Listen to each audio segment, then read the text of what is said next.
A letter to God को JL फ्यूएट्स ने लिखा है। ये कहानी लेंचो के बारे में है जो अपनी फसल मूसलाधार बारिश से नष्ट हो जाने के बाद भगवान को एक पत्र लिखते हैं। समरी के अंत तक आपको पता चल जाएगा कि उसने ये पत्र क्यों लिखा और भगवान ने उसे उत्तर दिया या नहीं। लेंचो और उनका परिवार एक छोटी पहाड़ी की चोटी पर एक घर में रहते थे। ये उस पहाड़ी पर एकमात्र घर था। लेंचो एक किसान था और उस दिन उसके मकई के खेत को बारिश की जरूरत थी। लेंचो अपनी फसल को अच्छी तरह से जानता था और उस दिन वह आसमान की ओर देख रहा था क्योंकि वो जानता था कि बारिश होने वाली है। और लेंचो सही था क्योंकि रात के खाने के समय बारिश शुरू हो गई थी। अब लेंचो मीठी मीठी बारिश की बूंदों को महसूस करने के लिए बाहर चला गया। वह सोचता है कि बारिश उसके लिए पैसों की तरह है क्योंकि अब वह अपनी फसल काट सकता है और अपने परिवार के लिए पैसे कमा सकता है। लेकिन जब लेंचो बारिश देखकर खुश हो रहा था तभी तेज हवा चलनी शुरू हुई और आसमान से ओले गिरने लगे। तभी लेंचो के बेटे मोती जैसे ओलों को इकट्ठा करने के लिए घर से बाहर निकल आए। अब लेंचो की इच्छा थी कि बारिश रुक जाए, लेकिन एक और घंटे तक बारिश होती रही। जब तक बारिश खत्म हुई तब तक पूरा खेत नष्ट हो चुका था और ऐसा लग रहा था कि जैसे सारी फसल ओलों की वजह से नमक से ढक गई हो। अब लेंचो बहुत दुखी था और उसने मैदान में खड़े होकर अपने बेटों को बताया कि टिड्डियां भी खेत को इतना नुकसान नहीं पहुंचाती हैं। अब उस रात हर कोई बहुत दुखी था क्योंकि उन्हें पता था कि उस साल उनके पास कोई फसल नहीं होगी और उन्हें भूखा ही रहना होगा। लेकिन इसके बाद भी उनकी एक उम्मीद बची थी और वह थे ईश्वर। पूरे परिवार का मानना था कि भगवान कभी किसी को भूखा नहीं मरने देंगे। लेंचो जानता था कि भगवान सब कुछ देखता है और उन्हें पता है कि हर किसी के दिमाग में क्या है। भले ही वह एक किसान था, लेकिन लेंचो लिखना जानता था।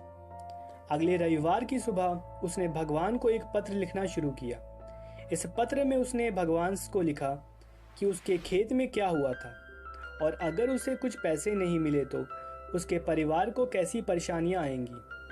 वह भगवान से 100 पैसे भी मांगता है ताकि वह अपने खेत को फिर से बो सके और फसल आने तक जी सके। अब उसने डाकघर में जाकर पत्र पर एक मोहर लगा दी और इसे मेल बॉक्स में गिरा दिया।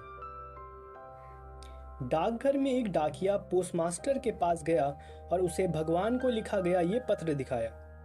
डाकिया जोर जोर से हंस रहा था क्योंकि उसने आज तक ऐसा कुछ नहीं देखा था। पोस्टमास्टर एक मोटा, मिलनसार और सुखद इंसान था। इस पत्र को देखने के बाद वह भी हंसने लगा, लेकिन वह तुरंत रुक गया और सोचने लगा कि इस आदमी को भगवान पर इतना भरोसा है कि उन्हें एक पत्र भेज रहा है। पोस्टमास्टर ये भी चाहता है कि उसे इस आदमी के जैसा ही अद्भुत विश्वास मिले। अब पोस्टमास्टर भगवान में लेंचो के विश्वास को तोड़ना नहीं चाहता था, इसलिए उसने इस पत्र का जवाब देने का फैसला किया।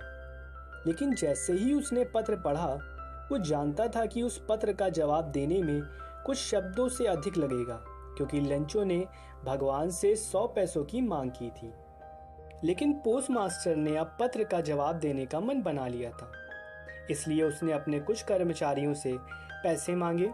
उसने अपने वेतन का एक हिस्सा दिया और अपने दोस्तों से भी दान पुण्य के नाम पर पैसा देने के लिए कहा। उसने वह सब कुछ किया जो वह कर सकता था, लेकिन केवल 70 पैसे ही जुटा सका। उसने पैसों को एक लिफाफे में रखा और उस पर अपने सिग्नेचर के रूप में केवल गॉड लिखकर लेंचो के लिए पोस्ट कर दिया। अगले रविवार लेंचो ने डाकघर जाकर पूछा कि क्या उसके लिए कोई पत्र आया है। पोस्टमैन ने खुद उसे पत्र सौंपा, जबकि पोस्टमास्टर अपने कार्यालय से उसे देख रहा था। पोस्टमास्टर बहुत अच्छा महसूस कर रहा था क्योंकि वो जानता था कि उसने एक महान कार्य किया है। अब पोस्टमास्टर सोच रहे थे कि पैसा पाने वाला आदमी आभारी और अति प्रसन्न होगा, लेकिन वह हैरान हो गया जब लेंचो ने लिफाफा खोला तो वह बिल्कुल भी आश्चर्यचकित नहीं हुआ और जब वह पैसे गिनने लगा तो उसे गुस्सा आने लगा क्योंकि उसे लिफाफे में केवल 70 पैसे ही मिले थे और उसे पता था कि भगवान गलती नहीं कर सकते। अब लेंचो ने भगवान को एक और पत्र लिखने के लिए कुछ कागज और स्याही उठाई। पत्र पूरा करने के बाद उसने इसे मेल बॉक्स में गिरा दिया। अब पोस्टमास्टर ने जाकर पत्र खोला। पत्र में लेंचो ने बाकी पैसे भगवान से मांगे।